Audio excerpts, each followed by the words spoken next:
Beatitudes. The Beatitudes, found in Matthew 5:3-12, are a series of blessings Jesus pronounces at the beginning of the Sermon on the Mount.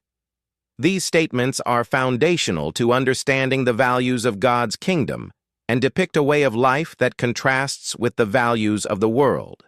In these verses, Jesus describes the attitudes, conditions, and character traits that lead to true spiritual blessing. Each beatitude begins with, "Blessed are," and presents a paradox. What might seem undesirable or lowly is revealed to be honored in God's kingdom. "Blessed are the poor in spirit, for theirs is the kingdom of heaven," Matthew 5:3, meaning, to be poor in spirit means to recognize one's spiritual need and depend entirely on God's grace. This is a call to humility and an acknowledgement of our limitations and need for God's mercy. Kingdom perspective. Jesus teaches that those who recognize their need for God's help and do not rely on their own resources are the ones who inherit God's kingdom. Humility opens the door to experiencing God's presence and receiving His guidance. New Testament connections. James 4:10. Humble yourselves before the Lord, and He will lift you up. This aligns with the idea that humility attracts God's favor. 1 Peter 5:6. Peter encourages believers to humble themselves under God's mighty hand, highlighting that true greatness in God's kingdom comes through humility. Blessed are those who mourn, for they will be comforted. Matthew 5:4, meaning mourning here can refer to grieving over sin, injustice, or personal loss. Jesus affirms that those who are brokenhearted or grieved will receive comfort from God. New Testament connections. 2 Corinthians 1:3-4. Paul calls God the Father of compassion and the God of all comfort, reminding believers that God provides comfort in times of trouble. Revelation 21:4. This verse promises that in the new creation, God will wipe every tear from their eyes, pointing to the ultimate comfort and restoration found in God's kingdom. Blessed are the meek, for they will inherit the earth. Matthew 5:5. Meaning, meekness is strength under control, characterized by humility and gentleness. The meek don't assert themselves over others, but trust in God's justice and timing. Kingdom perspective. In a world that prizes power and control, Jesus promises that those who are humble and gentle will ultimately inherit the earth. This reflects God's upside-down kingdom, where the meek, not the dominant, are honored. New Testament connections. James 1:21. James encourages believers to receive with meekness the implanted word, indicating that meekness is essential for spiritual growth. 1 Peter 3:4. Peter describes the unfading beauty of a gentle and quiet spirit, affirming that meekness is precious in God's sight. Blessed are those who hunger and thirst for righteousness, for they will be filled. Matthew 5:6.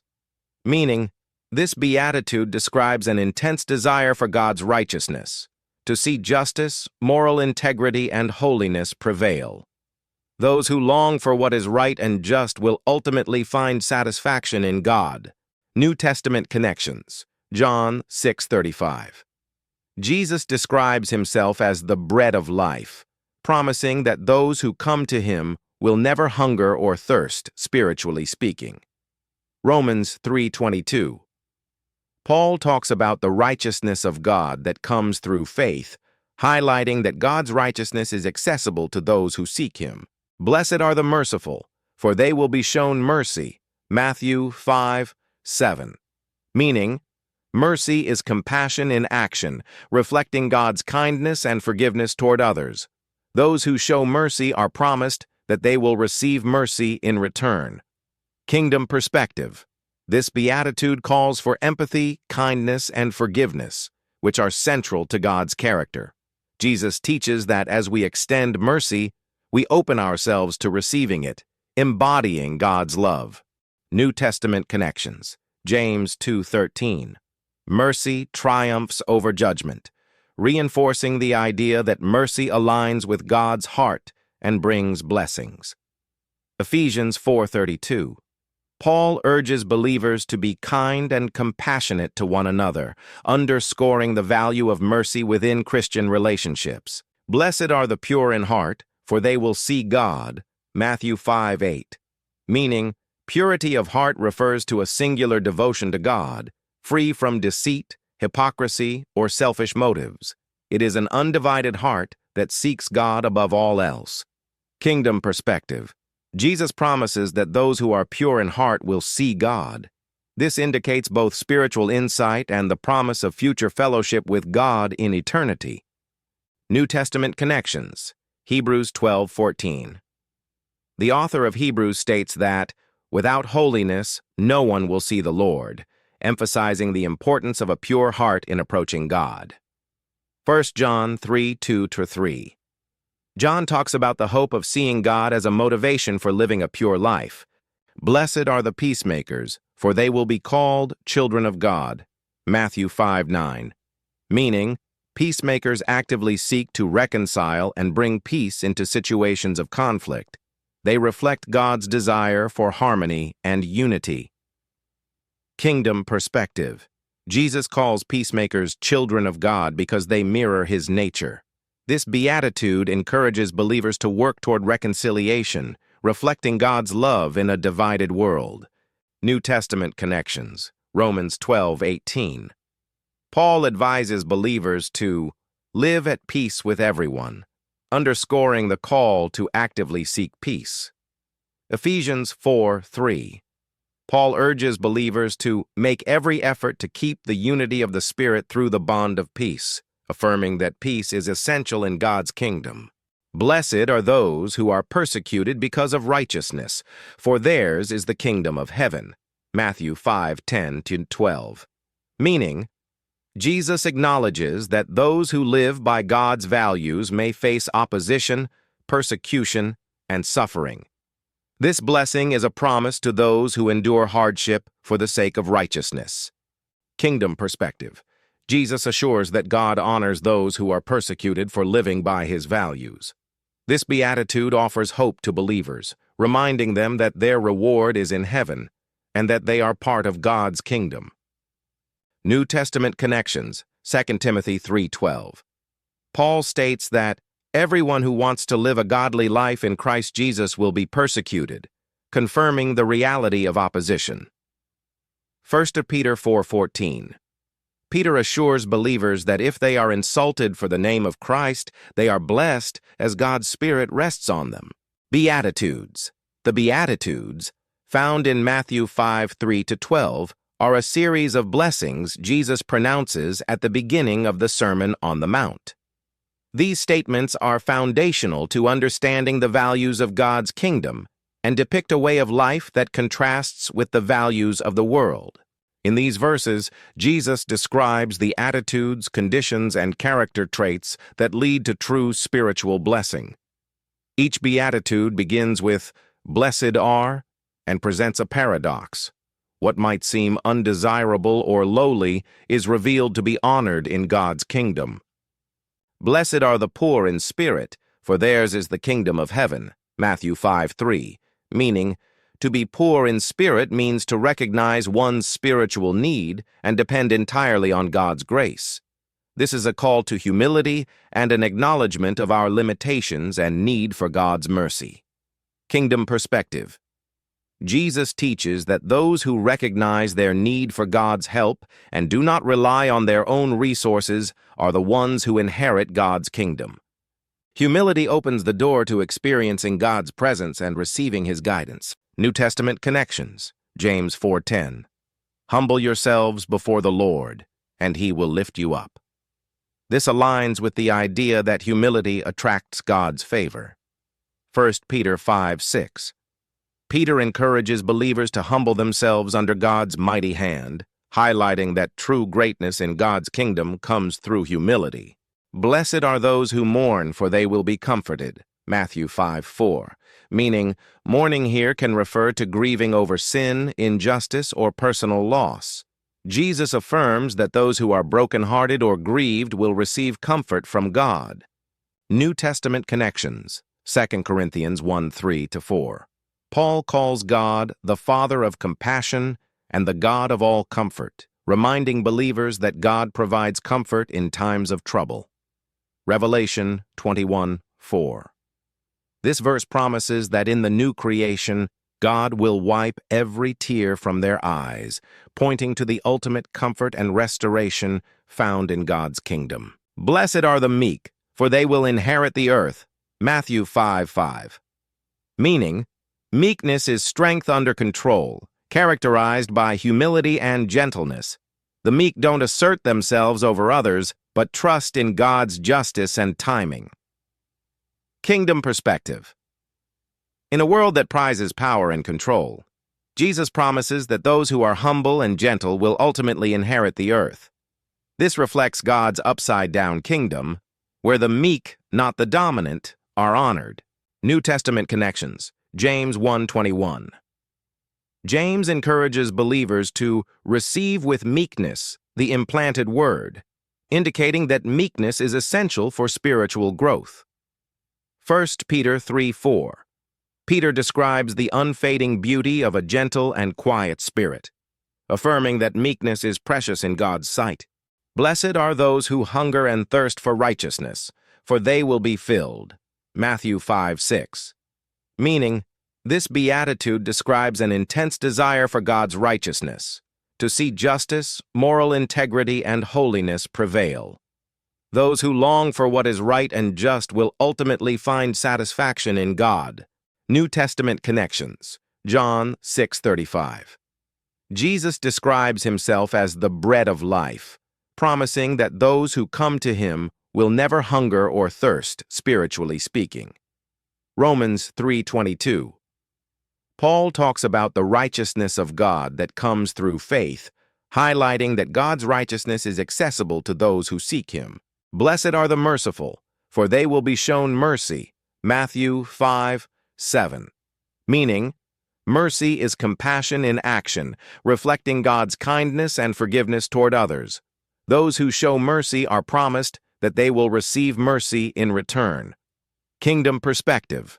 This beatitude calls for empathy, kindness, and forgiveness, which are central to God's character. Jesus teaches that as we extend mercy, we open ourselves to receiving it, embodying God's love. New Testament connections. James 2:13. Mercy triumphs over judgment, reinforcing the idea that mercy aligns with God's heart and brings blessings. Ephesians 4:32. Paul urges believers to be kind and compassionate to one another, underscoring the value of mercy within Christian relationships. Blessed are the pure in heart, for they will see God. Matthew 5:8. Meaning, purity of heart refers to a singular devotion to God, free from deceit, hypocrisy, or selfish motives. It is an undivided heart that seeks God above all else. Kingdom perspective. Jesus promises that those who are pure in heart will see God. This indicates both spiritual insight and the promise of future fellowship with God in eternity. New Testament connections. Hebrews 12:14. The author of Hebrews states that, without holiness, no one will see the Lord, emphasizing the importance of a pure heart in approaching God. 1 John 3:2-3. John talks about the hope of seeing God as a motivation for living a pure life. Blessed are the peacemakers, for they will be called children of God. Matthew 5:9. Meaning, peacemakers actively seek to reconcile and bring peace into situations of conflict. They reflect God's desire for harmony and unity. Kingdom perspective. Jesus calls peacemakers children of God because they mirror his nature. This beatitude encourages believers to work toward reconciliation, reflecting God's love in a divided world. New Testament connections. Romans 12:18. Paul advises believers to live at peace with everyone, underscoring the call to actively seek peace. Ephesians 4:3. Paul urges believers to make every effort to keep the unity of the Spirit through the bond of peace, affirming that peace is essential in God's kingdom.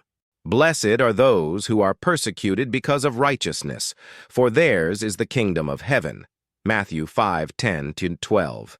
Meaning, Jesus acknowledges that those who live by God's values may face opposition, persecution, and suffering. This blessing is a promise to those who endure hardship for the sake of righteousness. Kingdom perspective. Jesus assures that God honors those who are persecuted for living by his values. This beatitude offers hope to believers, reminding them that their reward is in heaven and that they are part of God's kingdom. New Testament connections, 2 Timothy 3:12. Paul states that everyone who wants to live a godly life in Christ Jesus will be persecuted, confirming the reality of opposition. 1 Peter 4:14. Peter assures believers that if they are insulted for the name of Christ, they are blessed as God's Spirit rests on them. Summary of the Beatitudes' kingdom values. Each beatitude reveals a value of God's kingdom that contrasts with worldly values, humility and dependence. The poor in spirit and meek embrace humility, relying on God's strength rather than their own. Compassion and righteousness. Those who mourn, hunger for righteousness, and show mercy reflect God's heart for justice, compassion, and love. Purity and peace. The pure in heart and peacemakers strive to live in alignment with God's will, promoting harmony. Endurance in suffering. Those who are persecuted embody resilience, finding hope in God's promises despite hardship. The Beatitudes form a roadmap for the Christian life, illustrating the attitudes and actions that bring blessings in God's kingdom. Through them, Jesus invites his followers to embody his character and priorities, assuring that they will find fulfillment and purpose as they live according to his kingdom values. Summary of the Beatitudes' kingdom values. Each beatitude reveals a value of God's kingdom that contrasts with worldly values, humility and dependence. The poor in spirit and meek embrace humility, relying on God's strength rather than their own. Compassion and righteousness. Those who mourn, hunger for righteousness, and show mercy reflect God's heart for justice, compassion, and love. Purity and peace. The pure in heart and peacemakers strive to live in alignment with God's will, promoting harmony. Endurance in suffering. Those who are persecuted embody resilience, finding hope in God's promises despite hardship. The Beatitudes form a roadmap for the Christian life, illustrating the attitudes and actions that bring blessings in God's kingdom. Through them, Jesus invites his followers to embody his character and priorities, assuring that they will find fulfillment and purpose as they live according to his kingdom values. Adultery. We're looking at another challenging teaching from Jesus in the Sermon on the Mount, adultery. Now, Jesus doesn't just talk about the outward act of adultery. He goes straight to the heart, challenging us to think deeply about purity and integrity in our thoughts and desires. In Matthew 5:27-30, Jesus takes the commandment, "You shall not commit adultery," and expands it in a way that shifts our focus inward. Let's unpack his words and connect them with other New Testament teachings on purity and the importance of guarding our hearts. Jesus starts by saying, "You have heard that it was said, 'You shall not commit adultery.'" Matthew 5:27.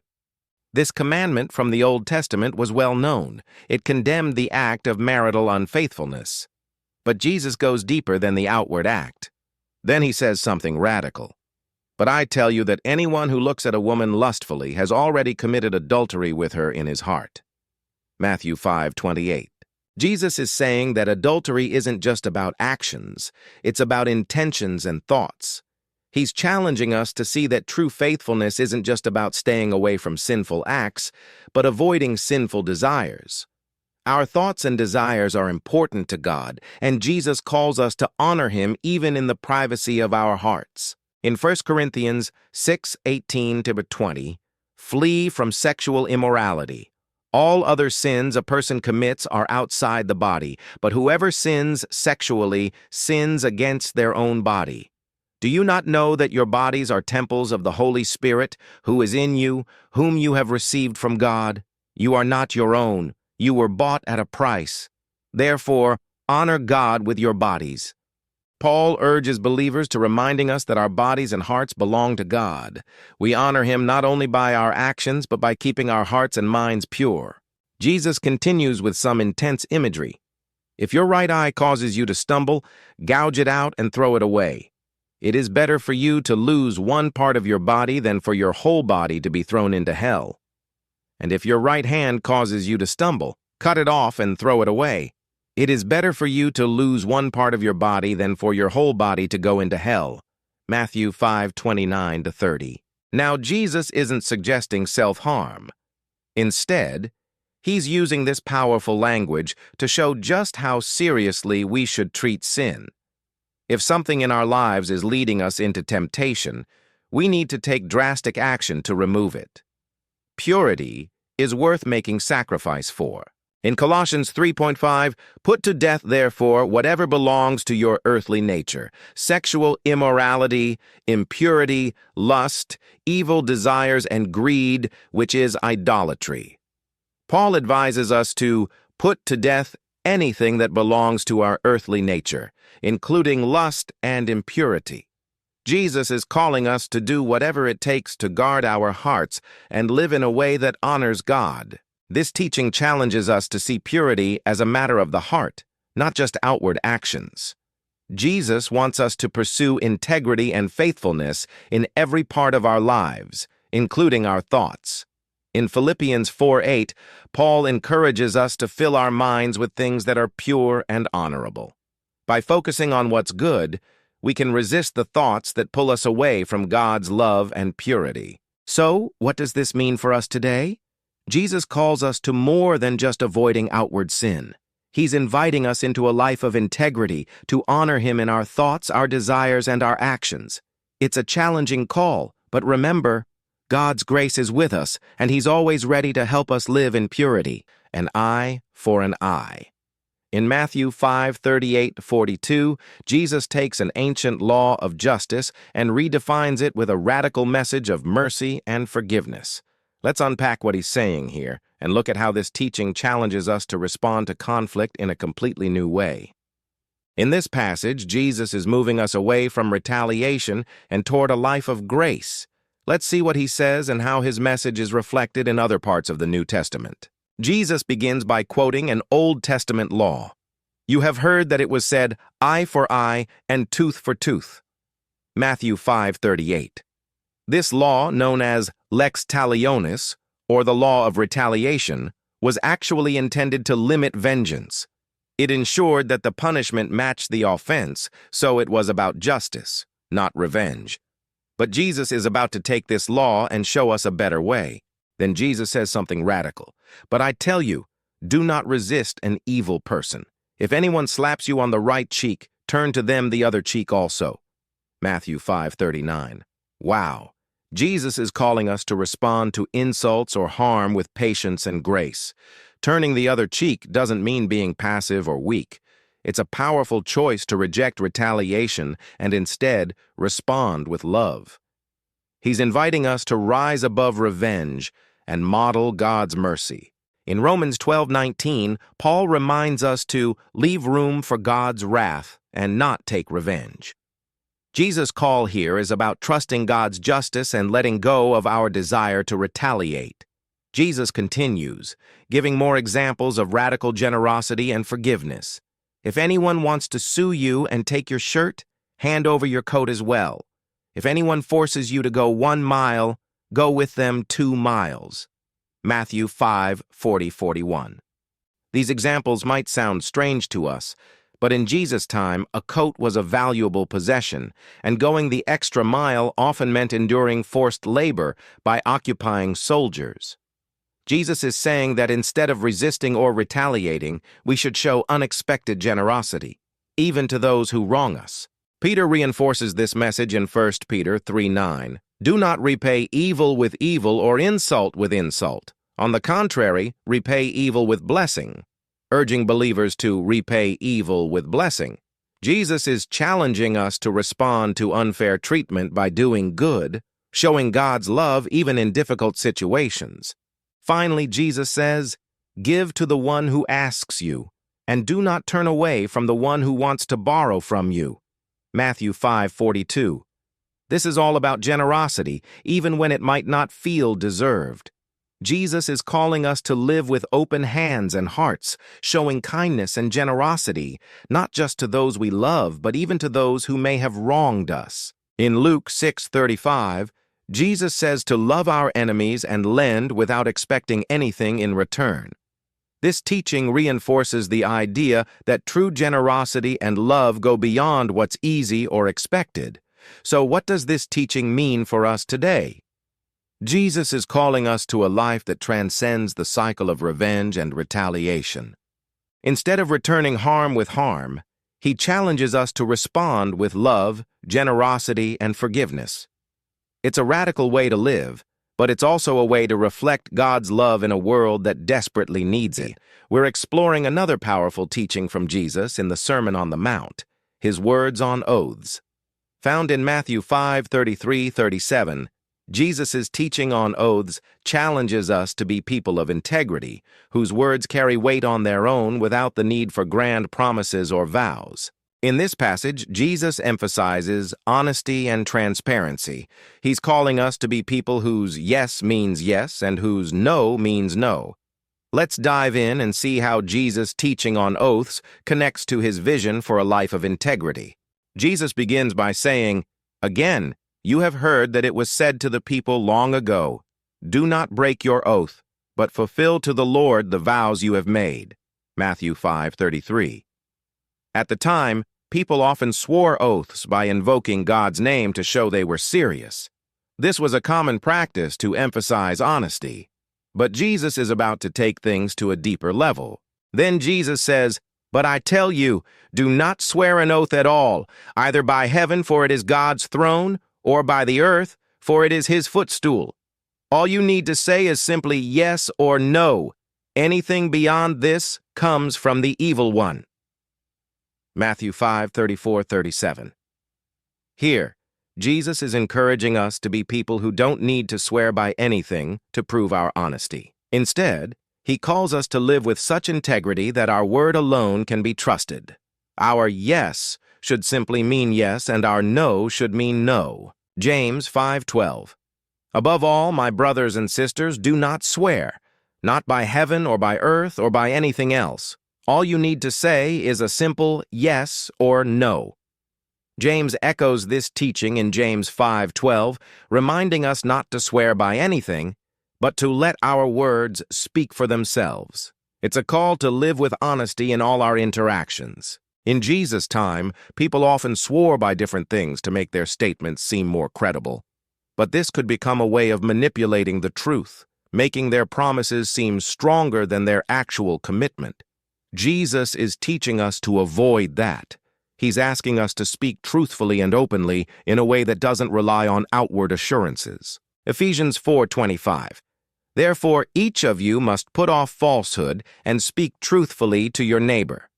In Ephesians 4:25, Paul calls us to put off falsehood and speak truthfully. This means our lives should reflect God's truth, making oaths unnecessary because honesty is part of who we are. When Jesus says anything beyond this comes from the evil one, he's warning us against the tendency to use words manipulatively. Our honesty should come from a place of sincerity, not from trying to prove something or to get our way. He's warning us against the tendency to use words manipulatively. Our honesty should come from a place of sincerity, not from trying to prove something or to get our way. So, what does this mean for us today? Jesus is calling us to be people whose words are dependable and sincere, without needing extra assurance or exaggerated promises. He's encouraging us to let our honesty reflect God's truth in all we say and do. His words on divorce from the Sermon on the Mount.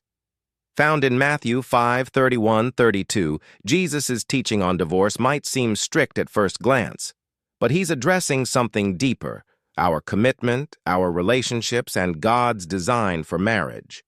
Let's dive into these verses to understand what Jesus is saying about marriage and divorce, and explore how this teaching connects with other parts of the New Testament. Jesus says, "It has been said, anyone who divorces his wife must give her a certificate of divorce." But I tell you that anyone who divorces his wife, except for sexual immorality, makes her the victim of adultery, and anyone who marries a divorced woman commits adultery. Matthew 5:31-32. In the context of Jesus' time, divorce had become relatively common, and it was often unfairly used against women. By referring to the certificate of divorce, Jesus is addressing a law meant to protect the rights of the one being divorced, but he is pushing for something deeper, a commitment to the sanctity and purpose of marriage itself. Mark 10:9. Therefore, what God has joined together, let no one separate. In Mark 10:9, Jesus reinforces this idea, saying, what God has joined together, let no one separate.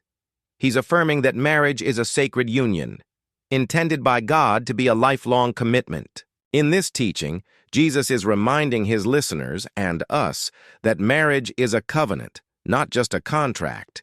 It's meant to reflect God's commitment to us.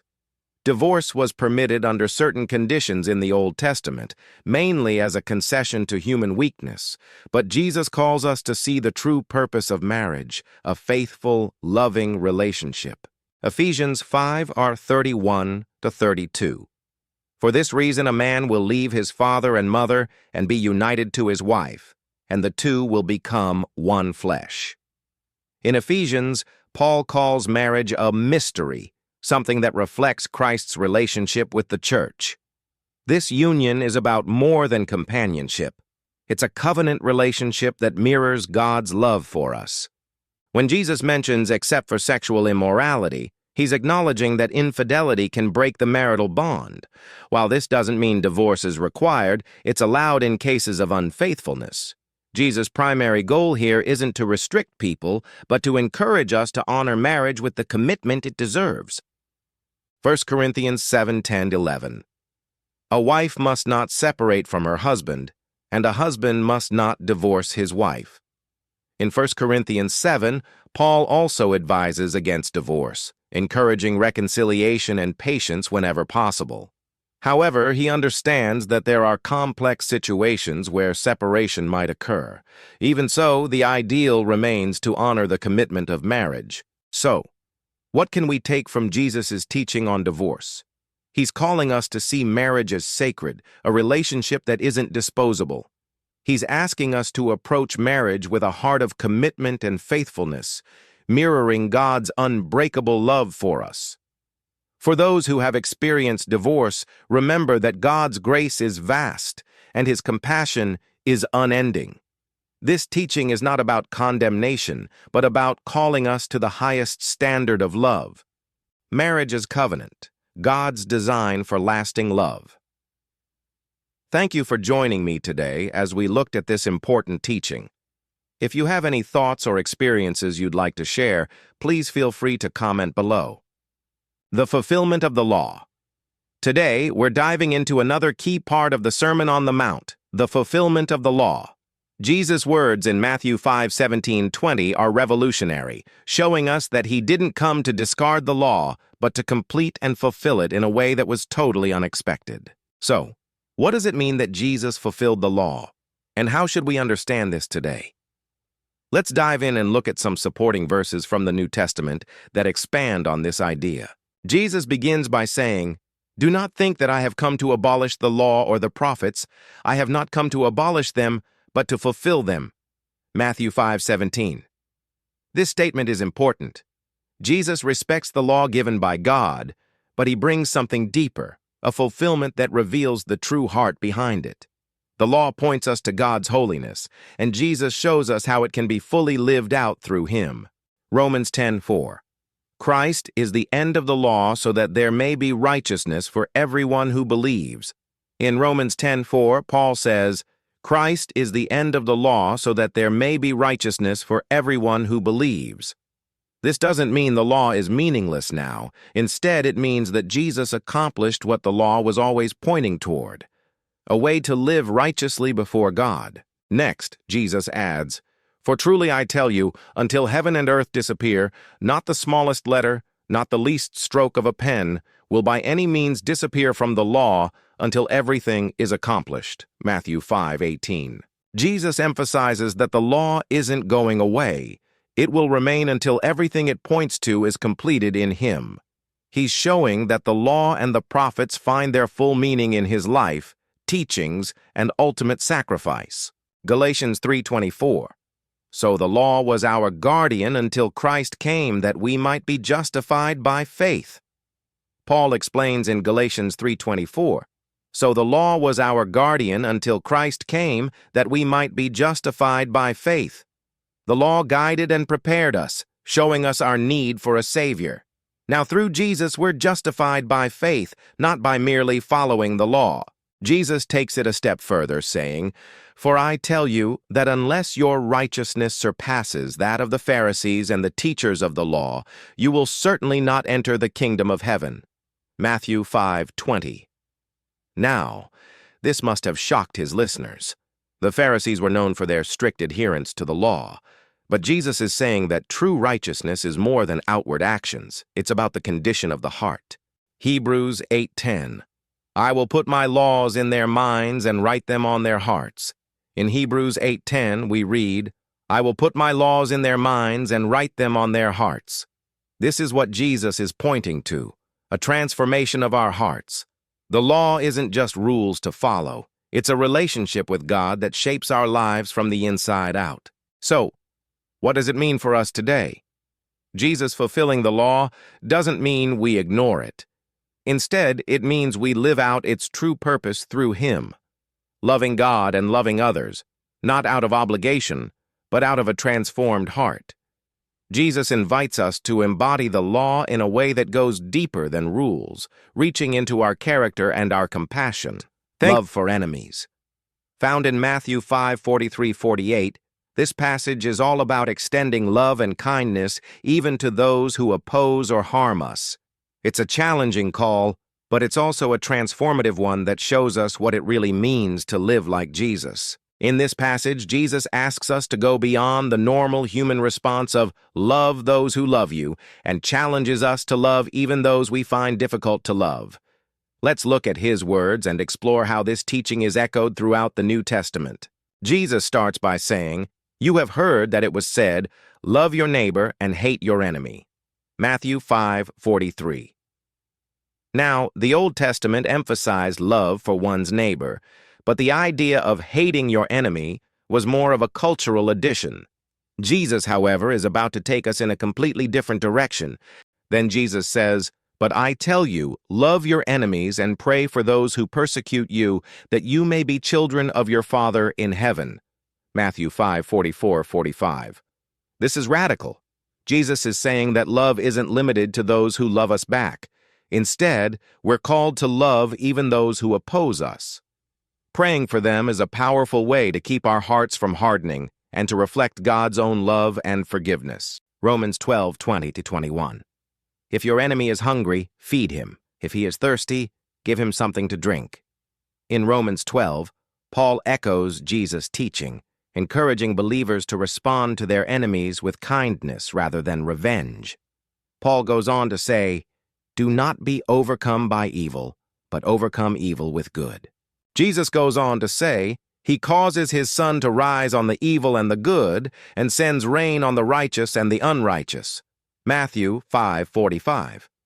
Jesus is reminding us that God's love is universal. He cares for everyone no matter who they are. If God shows this kind of mercy to all people, we're called to do the same, reflecting His grace even to those who may oppose us. Luke 6:35. Love your enemies, do good to them, and lend to them without expecting to get anything back. In Luke 6:35, Jesus encourages us to lend to those in need without expecting anything in return, reminding us that loving our enemies mirrors God's selfless love.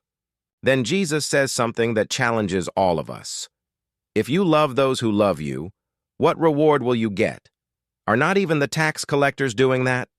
Matthew 5:46. He's making the point that loving those who love us is easy. It's what anyone can do. But Jesus calls us to something greater, to love even when it's difficult or uncomfortable. This kind of love stands out because it goes against our natural inclinations. Finally, Jesus wraps up with a profound call. Be perfect, therefore, as your heavenly Father is perfect. Matthew 5:48. Now, Jesus isn't saying we'll be flawless. Rather, he's calling us to maturity in love, to strive to love others as fully and unconditionally as God does. This is a journey, and while we may not achieve it perfectly, each step brings us closer to reflecting God's character. Ephesians 5:1-2. Follow God's example, therefore, as dearly loved children, and walk in the way of love, just as Christ loved us. Paul encourages us in Ephesians to walk in the way of love, following Jesus' example of selfless and sacrificial love. This is what it means to love like God loves. So what does this mean for us today? Jesus is calling us to a love that goes beyond what's expected or easy. It's a love that extends to our enemies, a love that forgives, prays, and blesses even in challenging circumstances. When we love like this, we reflect the heart of God to the world around us. Profound teachings from Jesus in the Sermon on the Mount, his redefinition of murder. You may be surprised to find that Jesus takes the commandment against murder and turns it into something much deeper, something that applies to all of us, not just in action, but in our very thoughts and attitudes. In Matthew 5:21-22, Jesus takes the familiar commandment from the Old Testament, "You shall not murder," and expands it in a way that challenges every one of us. Let's dive in and unpack what he's saying and how this teaching is echoed in other parts of the New Testament. Jesus starts by saying, "You have heard that it was said to the people long ago, 'You shall not murder,' and anyone who murders will be subject to judgment." Matthew 5:21. This was a law everyone knew well. Murder was one of the clearest violations of God's commandments, but Jesus doesn't stop there. Instead, he brings it to the heart level. In the very next verse, Jesus says, "But I tell you that anyone who is angry with a brother or sister will be subject to judgment." Matthew 5:22. Wow. Jesus is saying that harboring anger, resentment, or hatred is just as serious in God's eyes as the physical act of murder. He's teaching that the root of violence lies in our hearts long before it becomes an outward action. 1 John 3:15. Anyone who hates a brother or sister is a murderer, and you know that no murderer has eternal life residing in him. In 1 John 3:15 we read, "Anyone who hates a brother or sister is a murderer." John picks up on Jesus' teaching here, emphasizing that unchecked anger or hatred is dangerous to our souls and goes against God's love. Jesus continues saying, again, anyone who says to a brother or sister, "Raka," is answerable to the court, and anyone who says, "You fool," will be in danger of the fire of hell. Matthew 5:22. Raka was an insult meaning empty or worthless, while fool was a deeper attack on someone's character. Jesus is saying that our words, when used to demean or tear down others, carry serious weight. James 3:9-10. With the tongue we praise our Lord and Father, and with it we curse human beings who have been made in God's likeness.